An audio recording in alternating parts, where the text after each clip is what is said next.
All right, welcome back to another episode of High Value Hustling. Today we have a guest that I'm super pumped to have on. His name is Brendan. He has so many experiences and so many things.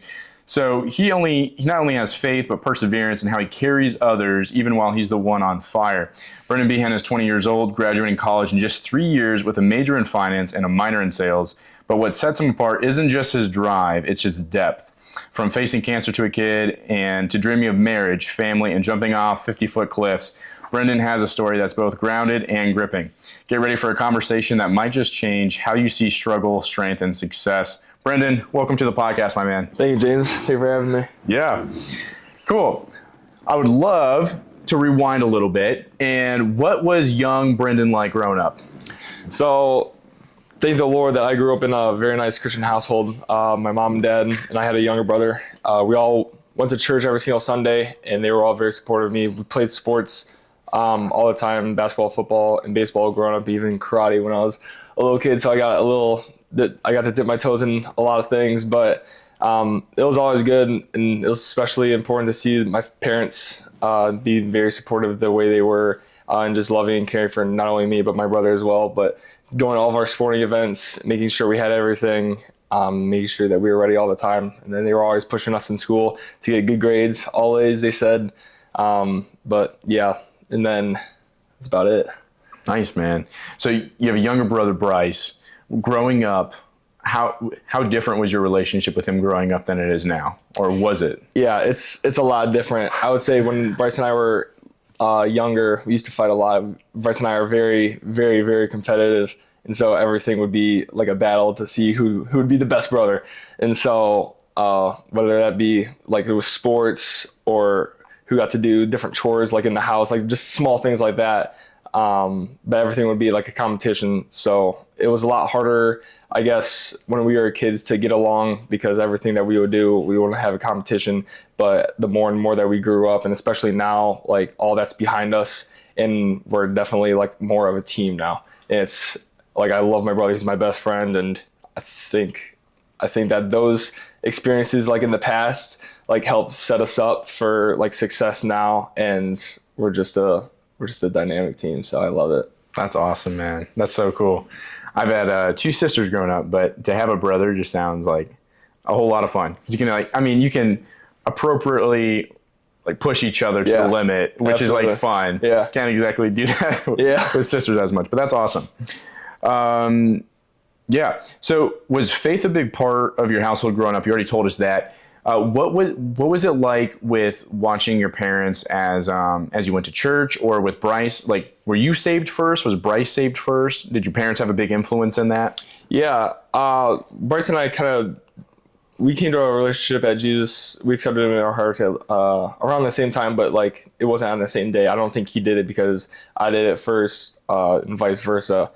But Bryce and I both learned from my parents growing up, like as I said. But every single morning, I would see my dad and like drinking his coffee with the light on, reading the Bible. Same with my mom. They'd be in like separate spaces, so they would have their own time with God. And then every single Sunday, like I said, we went to both services, both the kids ministry and then the big service part at 10:30. And then we also attended youth group. But they would always push us to stay in our relationship with Jesus, keep God at the head and at our priority. But I don't think Bryce accepted and got into his heart because of me, and vice versa, like I said. And we'll get into this in a second, but I kind of gained more of a better relationship with Jesus during my journey with cancer. And Bryce has his separate story, but he came to God more like later on, I think, and had like his relationship with God was better as it moved on, which is great. But yeah, my parents definitely had a big impact of making sure and instilling that God is the head point in our life. Yeah. I'd definitely love to talk about that. So did you accept Jesus into your heart before cancer and then it was strengthened after, or was it more during? Yeah. Okay. Can you tell us about your testimony? When did that happen? Yeah, absolutely. So like I said, like I accepted God like at a young heart, like in my heart, like at a young age, but cancer really helped that relationship grow into what it is today. And so when I first originally got cancer in the 6th grade, I always look to my dad for everything, to like fix everything, provide everything, do this. Like, Dad, I need this. All right, it's done. And just whatever I needed help with, I would ask him. He would know, and it would be done. And so it'd be great. But sixth grade comes around, and then I get told that I was diagnosed with cancer. And this is the first time, like, in my life, he couldn't help with that. Like, he couldn't just take this away. I couldn't say, Dad, I don't want this anymore. Obviously, can you take this away? Yeah. That couldn't happen. And so I really, really, really, really had to surrender and give my all and trust in Jesus. And so that's what really propelled my relationship with God forward, is just trusting in him that he'll take this away from me, because I don't know how to do it. I'm a sixth grader. I'm not like a doctor or anything like that. I don't know how any of this works.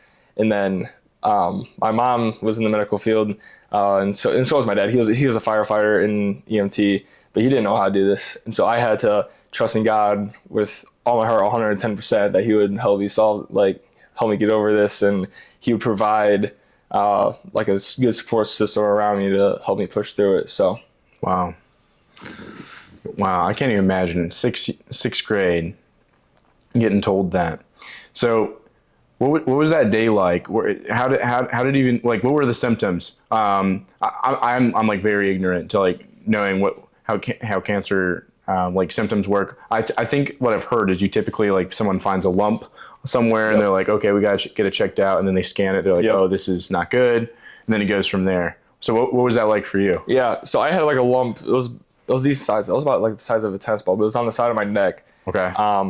And being in sixth grade, I had no idea what it was, so I didn't like really raise concerns about it.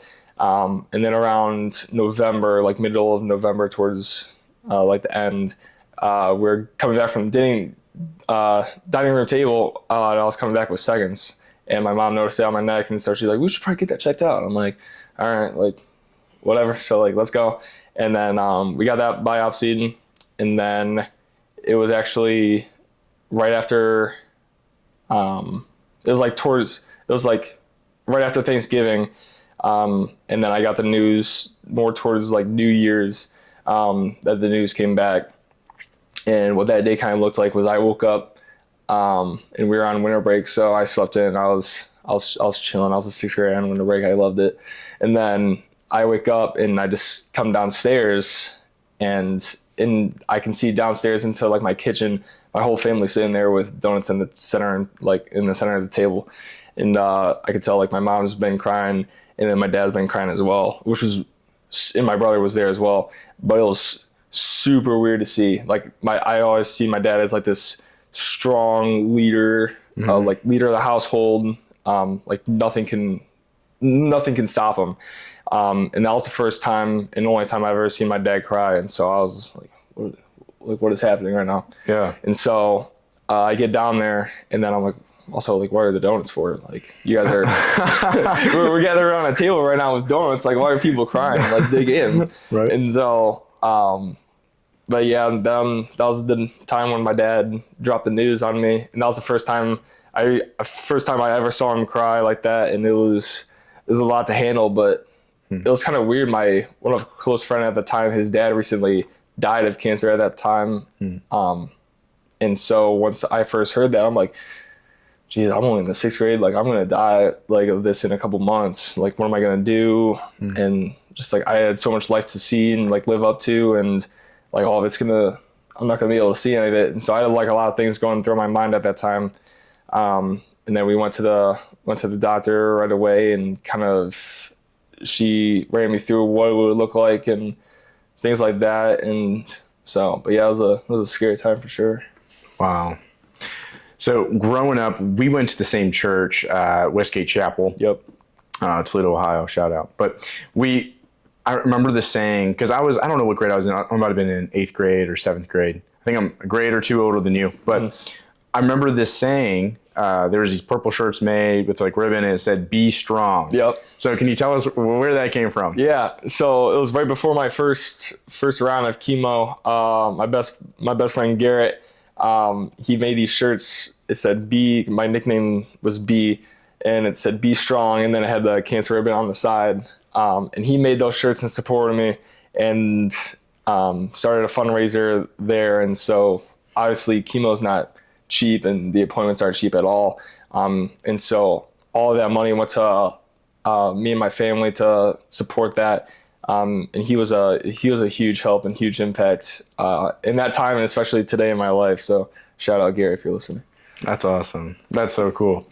I also remember when so our youth pastor at the time, Dave Bezick, he told us kind of the story, and he described it as like so many people were crying. Like I remember sitting in that Westgate room, that the blue room or the middle school room. Yeah, overflow room. Yeah.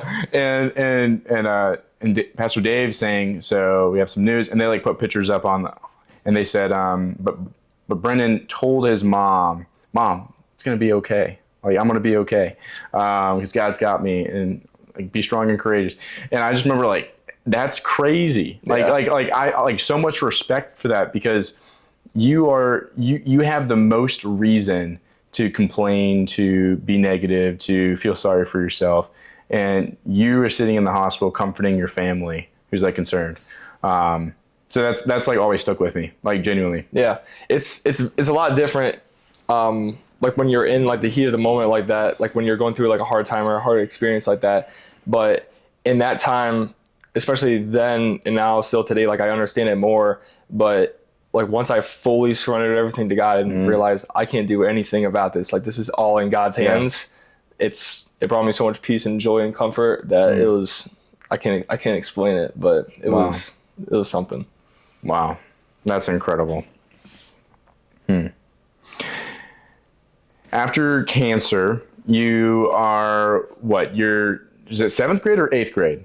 Like, so what was that remission process like? Like, is it is several months after or a couple of years? So my last round was when I wrapped up my 6th grade year. Okay. So, and I'll add this in too, but my 6th grade math teacher came over every single day to tutor me. Really? So I didn't fall a grade behind, and lose that. And so, every single day after school, she would leave whatever she was doing, like either grading, seeing family, and things like that. And she would first go to pick up my papers and all my textbooks and homework and like things like that from the school, then come home, shower, disinfect like everything, because I was so sick. Like if someone coughed on me, I could have died. Like I didn't have the immune system or anything to fight it off. And so, the same thing for my parents. Like they would come home, like drop all their work clothes like in the garage and then go straight to their room to shower and just get 100% clean. But my tutor, Mrs. Gill, she showered and everything, cleaned all my stuff, and then brought it over and then tutored me for like hours.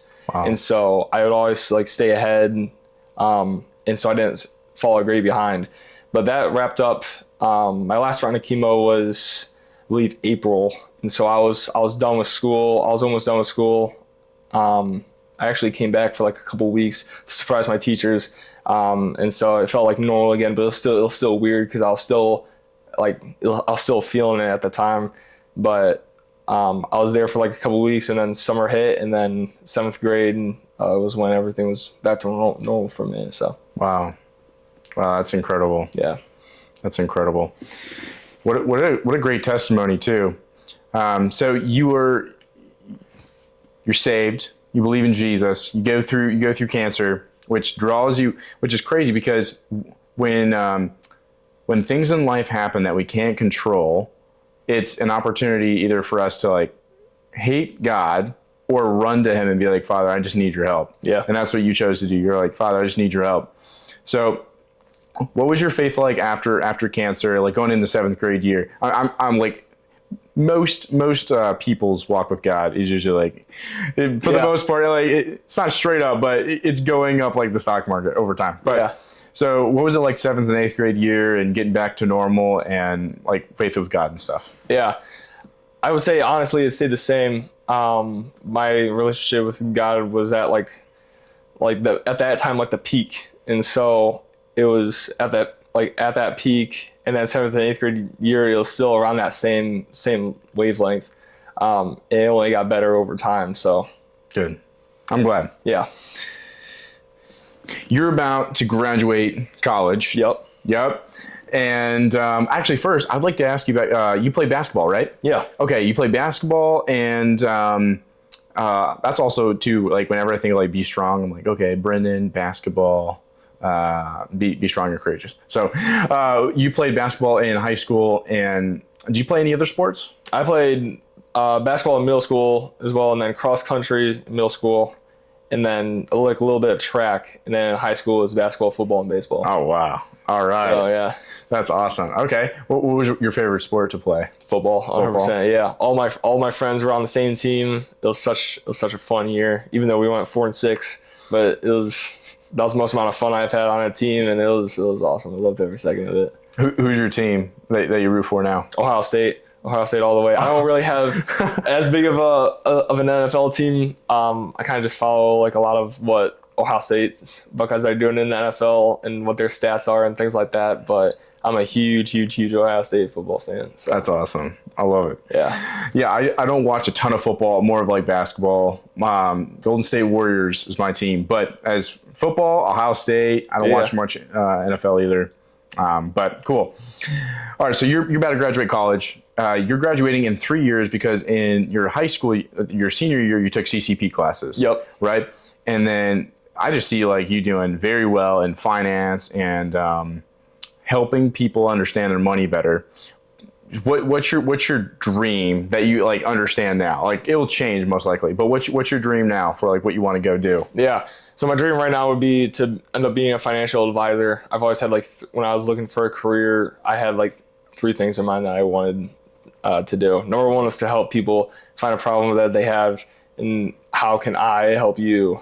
And then my second one was flexibility. If I can have like a flexible schedule, not necessarily work like the 8 to 5, like Monday through Friday every single day and have like that strict time. And I guess it'll be like that in the beginning, like 100%, but like later down the road, to like have that flexibility of like, as long as my work's done, like coming in when I want and things like that. So it'll be super nice. And then the third thing was being able to have like enough income to support a family. Cause obviously that's my number 1 goal, is to have a family, and for me doing whatever I can, especially financially, to support them with their needs and wants. That's my top priority. So those were the 3 things I was looking for, and financial advisor hit all of those 3. That's awesome. Yeah, and it's a great industry too. Yeah, like, whenever you hear someone say that they want to help people, it's just such a cool thing to hear, because that can look so different for so many different industries. You can do an industry for different motives, and to hear that one is just so cool. Yeah. I remember this young man. I was in finance. I had to take some finance classes for my undergrad, and he was like, "I just want to make the most amount of money possible." I'm like, you can do that. That is achievable. But I'm like, don't you care at all to like help people? He's like, honestly, no. I'm like, dang. Yeah. All right. Well, okay, do your thing, I guess. Yeah. But some people are like that. Like they just want all the money as possible, and they like, especially nowadays with all of social media, you see all these influencers and everything flashing like Birkin bags or nice cars and things like that. And so it's a driving force for sure, but it shouldn't be like your main focus, I guess. Yeah, I love this. I don't know who I heard this from. It might have been Alex Hormozy, but there's, especially for any guy in their 20s or any guy or girl, but there's an ignorance debt. Like there's just an automatic ignorance debt of all the information that we don't know, that whether it be common sense or complex things that we are going to have to learn. That we're going to have to learn eventually. And in order to reduce that as much as possible, we have to learn. And it's either you learn that by doing it and failing at it, like just doing like the natural progression of life. I didn't know what to do, and so I did the wrong thing, and then I learned. Or you like read and get mentored and get all that stuff. So like I'm a huge fan of like how can I pay the ignorance debt down as fast as possible? Yeah. Like who's like so for example, right? If you find someone in the industry that you want to be in, and you're like, I'm gonna ask, can I work for free for that guy for like a year, or whatever it may be. What are your thoughts on that? Yeah, I agree 100%, and that's kind of what my mindset was going into my current internship, TFO. But there's a young guy there he's actually a strategist as well. But I need to ask him, like, I want to be in your shoes like in a couple years. And you started off as an intern just as I am right now, and you're a strategist like a couple years later, like, and kind of obviously I'll still like be there for my internship and get paid, but after that, kind of try to be like a sponge and soak up as much information from him as possible. Yeah. And if that's my goal, I'll do whatever it takes to get there. And so that's a big step to doing that. Where do you think that drive comes to help people from? Where do you think that drive comes from? Ooh. I think it's just natural.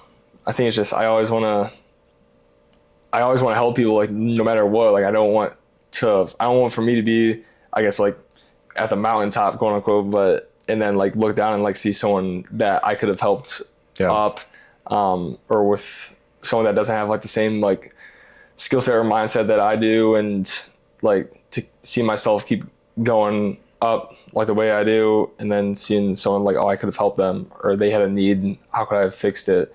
I feel like it's always just been natural, but it's always been in me. So I'm glad. Yeah, that's awesome. Yeah, oftentimes too, I find that the more time we spend with God, the more desire we have to help other people and to see them truly get better and to grow. Because we won't, like, I think as Christians, we want to see people not feel miserable with life. Yeah. Yeah, that's just really good. You're dating a Christian woman. Yep. How has she impacted your faith, your dreams, aspirations, anything else in life? Yeah, she is absolutely amazing. Absolute love of my life. But her and I, when we first started dating, we made an agreement that we're going to keep, no matter what, we're going to keep God at the center of our relationship. Amen. That's top priority. And so we do that every single day by praying and then reading the Bible, and just living our lives for him. And then he's the center of whatever we do. It's filtered through God and what he wants for us. So that's number one priority. And then we also attend church together every single Sunday. And that was another talking point that we had before we started dating. She went to Five Lakes, and I went to Westgate. And before, like I said, like before we even started dating, we came to the agreement of like going to church together, like one church. But we eventually ended up at Westgate Chapel. And then I just love what Rob's doing every single Sunday. And then I'm in a young adults group that meets on 9:00. It's also led by Tom Richards as well, and a couple other guys. And so I just love that and love everything that they're doing. And also the serving opportunities are great there too. But yeah, her family is also very, very religious, very Christian. And her parents did a tremendous job, like raising her, and from a young age, showing her who God is, and to keep him at the center of her life was top priority. So I'm very thankful for her parents, and they did an amazing job. That's awesome. That's so cool. Yeah. When did you meet her, by the way? So it's actually a funny story. I can't pinpoint the exact date that I met her, but we've been family friends ever since we were like in elementary school. And so she has two younger brothers. One brother is older than I am, and then the other brother is younger than I am, and he's actually in Bryce's grade, so a year younger than I am. And him and Bryce were like best friends, like especially like going from elementary school, and they've been friends ever since. And then especially around my junior, senior year, we kind of got in a lot closer. And then at first it really started off like as a joke with me and her mom. Really? Her mom was like playing it off as a joke, like, oh, it'd be so nice for you to like date my daughter. And I'm like, yeah, like 100%. Like, and I was single at the time, and so at this point I'm like looking for what I like and don't like in girls. And I had like my values of obviously they have to love Jesus at the top, and then everything was filtered through that. And I'm like, yeah, they'd be like nice 100%. And then the more I thought about it, I'm like, man, like if she checks all my boxes, like what am I doing? And so, but she was dating a guy at the time, and so I would still like talk here and there, but I want to be like respectful of that. And then her younger brother, was all for it. He was always like, I want you to be with Ashley. Or, like I think you'd be super nice. And then and so he was kind of giving me like the ins of like what's happening in their relationship. And then they eventually broke up. And so I'm like, all right, this is my time to go. And so it was actually like towards the middle, actually like a year ago, like we first like started like talking, and then we kind of got like connected like that way, and then we just hung out like more one-on-one, and then especially like when her brother went to school at Liberty, like we got like more one-on-one time to like talk and hang out and things like that, and things just went off from there. So wow, but it's good. That's awesome. Yeah. I can see how genuinely like how much she means to you. Yeah. Like just the way like you talk. And that's just so cool. If there was somebody who is wanting to get in a relationship with anybody, let's just say he believes in God and that's a priority for him, but he's not sure if that should be a requirement for a girl that he's interested in, what advice would you give him? Number one, and I've said it like on this podcast like before, and I'll say it again, but she has to love God at number one.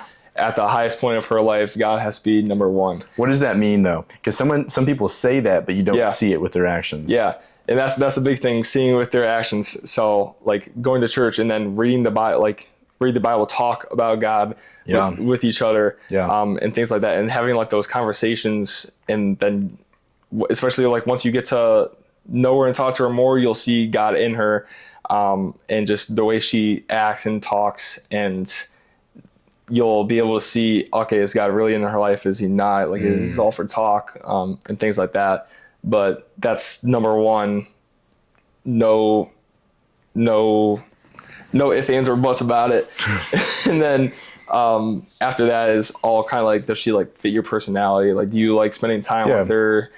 Is she social? Does she like your family? Does she like going out on adventures? Is she smart?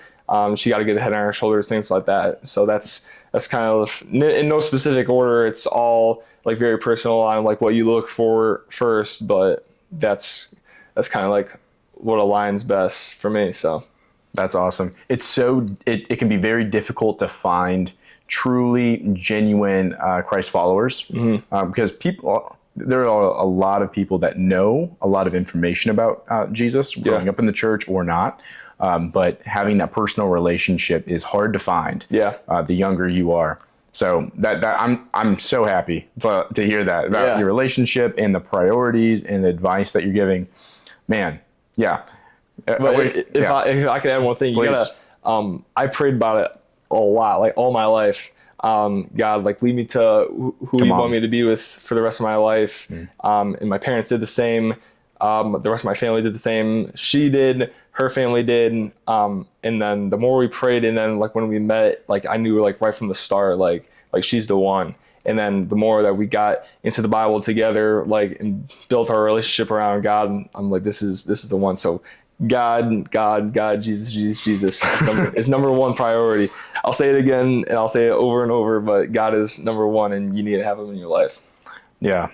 What is it? A 3-stranded cord cannot be broken easily, like in relationships, and it's usually used for marriage. But if you just have 2 strands, you can cut that much easier than 3 strands, because you have Jesus and both of you have a firm foundation. Yeah.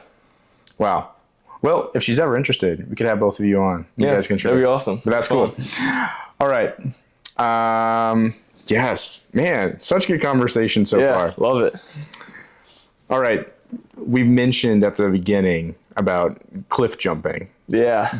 What is this? So I'm all for thrills. Cliff jumping is just a new level that's unlocked. So you've been cliff jumping once before. Yep.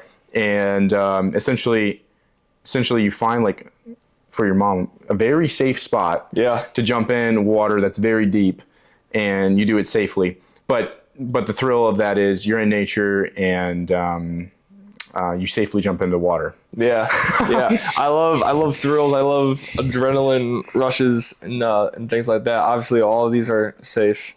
But yeah, I just love that. And we took a boys trip last May to Tennessee, and we went to the Great Smoky Mountains, and we found like a spot, and that was so much fun. That was the highlight of the trip by far. There was a spot that was like 15 feet up, and then there was a spot that was like 30 feet up.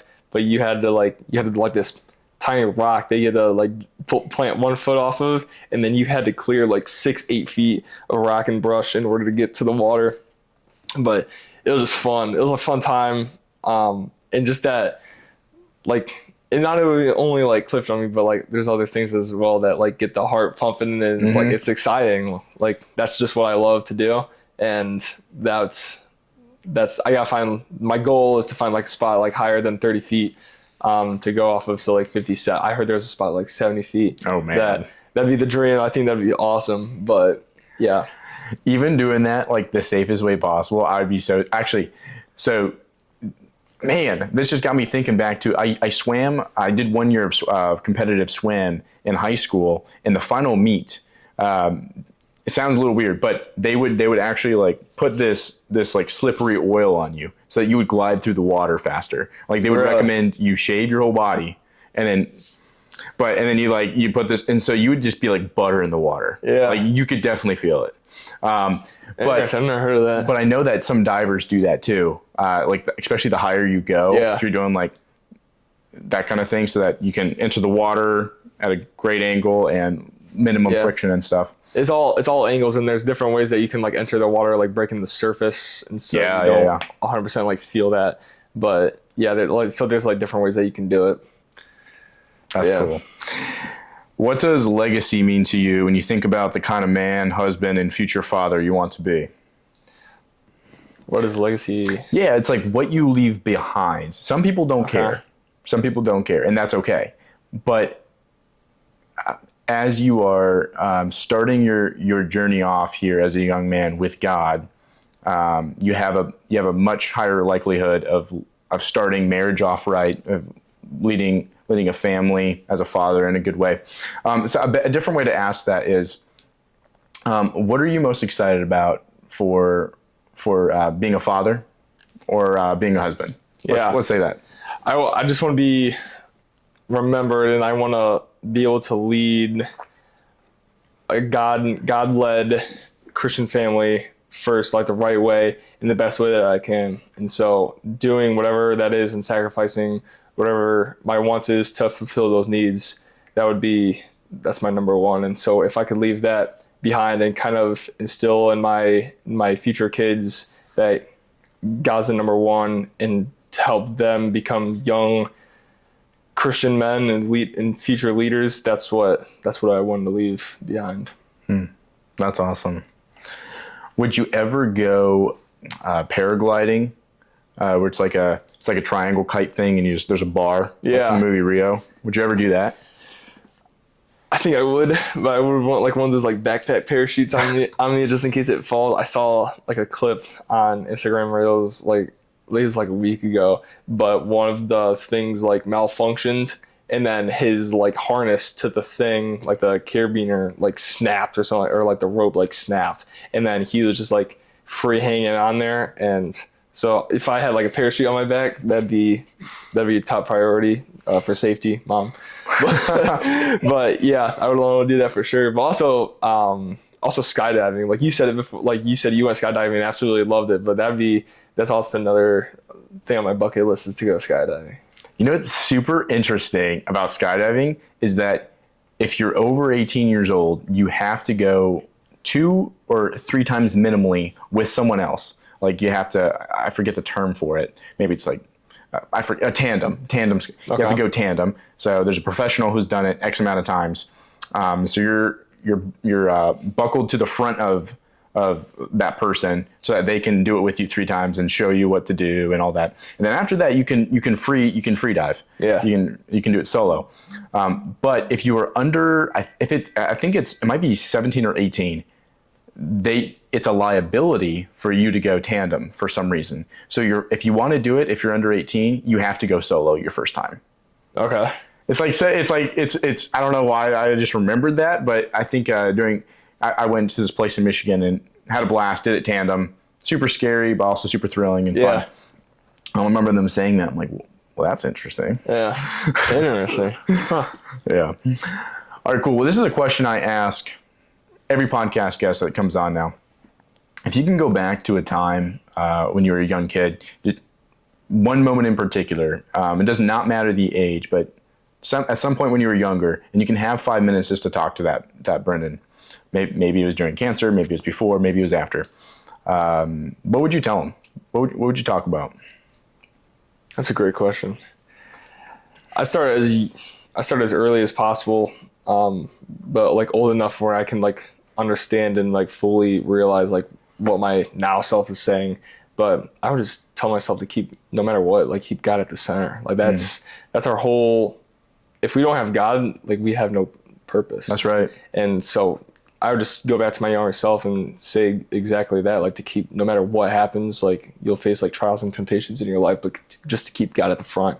And I would just like instill that in my younger self as much as possible. But then also just trust him as much as I can. And like, there's like a lot of uncertainties, especially like when you're in your life trying to like figure everything out. And when you're going through middle school, high school, and even in college, like for career wise, like at the beginning, there's just like a lot of uncertainties, and just to remind myself, tell my younger self to just trust in God, and no matter what happens, like just give it all to him and surrender everything.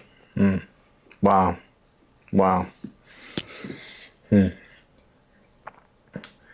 I remember a lot of things from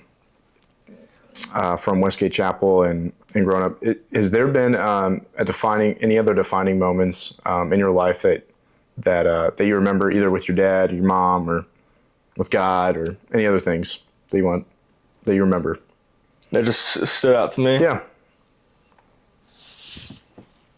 I brought it up earlier, but just watching every single morning when I would get up to go to school, or even when I went up to go to work, I would just always see my parents, like they obviously love each other and they have God at the center of the relationship, but taking that time alone, like going in separate rooms of the house and diving into God's word that way, and just having that like alone time with him, that's always like stuck with me. It's been really, really interesting. Every single time I would go down the stairs, there's like a room immediately to the right, and I would look in there. It's kind of like a quiet room almost, and there's like it's got like windows on the side, and then there's like nice like nature paintings on the walls, and it's like comfortable couch, and like it's like a nice place to stay. It's like super quiet, so I would always just like peek in there to see if the dog's in there, because I don't know where he's at, but also like who's in there. Like there's a light on, like who's in there, and I always see my dad in there with the lamp on, and then he's got his Bible in front of him and a coffee, and so that's always just stuck with me. Like no matter what, like you gotta have, especially as leader of the house and man of the house, of especially what I inspire to be. Like I've always looked up to my dad since day one, but being able to dive into God's word as a couple, but also you got to have it as yourself as well, more as like at a personal level. But I've always just looked up to that, and that's always been like something that's I've seen in my dad, and especially in my mom's life as well. That's always just stuck with me. So wow, that's so cool just to see your dad is literally setting up his day. He's grounded in Christ. Yeah. To see that consistently. Yeah. Right. That's something special, and that's something that you want to continue when you get married. Absolutely.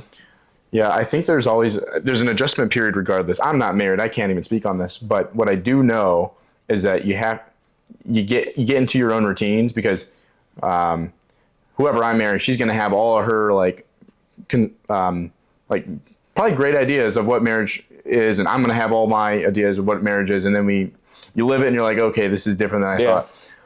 But especially time with God, it's like on the surface, it's like, oh yeah, cool. Like reading the Bible together and praying together every morning is great, but it's an individual relationship with him too. Yeah. You pray together, absolutely. But nurturing that individual relationship is also very important. Yeah. 100%. I just thought of this too. I'd love for you to speak on this as well, but I think so many guys especially, I can't speak for girls. I know they have like similar feelings, but like I'm 22, you're 20. We're trying to find purpose in life, and we're like, what do I do for the rest of my life? What's that one thing, and all this stuff. And we're trying, and a lot of times we find it. We try to look for it in the wrong areas. fortunately, like by God's grace, we both have found Jesus to be the one thing that absolutely fills that void. But I think there's a very real feeling of being empty that so many people experience. So many people, like, yes, girls and guys, absolutely. But we try to fill it with everything else but Jesus, until we get to the point of either we're so tired of our own stuff that we finally are like, okay, God, let's try this out. Or some like life-changing event happens and we're like, okay, God, I need you. Have you seen this in, like, I don't know, maybe school friends that you've seen growing up or whatever? Or like, what advice would you give people that are like, I'm trying everything, I'm not trying Jesus, and I keep hearing people talk about it, but it just seems like cliche. Yeah. I think people try to often fill that void with things, but you gotta fill it with good Christian people. Like I was very fortunate to be surrounded, especially at the church, but also in my school. Like all my friends and close friends were all Christian. So we all had something like similar in that we all like agreed on. And if anyone was going through like something, they'd always like come to us, and we'd always be like, we'd be each other's support systems. And so there'd always be something to like fall back on, but also like get advice from other guys like my age that might be going through like the same things or things like that. But I would say finding like a good group of people, and not just solely like going on things to fill your time with, but spending time with good Christian people that has like the same values and beliefs that you do. That's been a big impact on my life. So if someone's out there trying to find what things to fill their life with, if you can find good Christian people or a good Christian community to be with, that's what I would say. Awesome. Hey, I've loved this. This conversation. This is awesome. This is awesome. I'd love if you could pray for us, pray us out, and then I'll close. Is that cool? Yeah, sounds good. All right, man. Yeah, I just thank you for this time that James and I have had together, and I thank you for James and his willingness to have me on the podcast, and just for James's willingness to be outspoken, and to put you first. God, I just pray for anyone listening that they'll be able to hear you from us, and just be inspired, and want to grow in a relationship with you more. God, I just pray for James's future and in mine as well, that we will both be grounded in you, and that we will do everything unto you. Help us have a great rest of our day. In Jesus' name I pray. Amen. Brendan, thank you so much for sharing your story. Man, your journey, just wow, your testimony is incredible. Everything, even I'm sharing about relationships and your aspirations. It's been awesome. Yeah, thank you so much, James, for having me. Of course. We'll see you on the next episode of High Value Hustling. Bye.